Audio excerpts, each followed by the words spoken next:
Welcome to Cahir Castle, one of Ireland's largest, best preserved and most authentic castles, and one that is steeped in film history.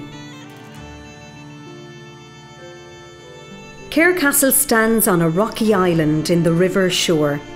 Dating back to the 13th century, the castle was built to be a state-of-the-art defensive fortress.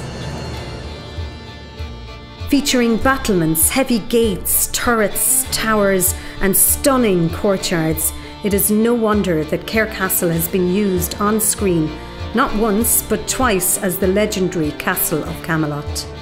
The first time in the 1981 film Excalibur, and recently in David Lowery's film The Green Knight, a fantasy retelling of the famous medieval story. For The Green Knight, the castle was transformed on screen as an ominous, foreboding fortress. Courtyards were dressed for filming, recreating the appearance and atmosphere of how they may have been in centuries past. Cahir Castle is cared for by the Office of Public Works and is open to the public. Guided tours are available and also an audiovisual show in multiple languages.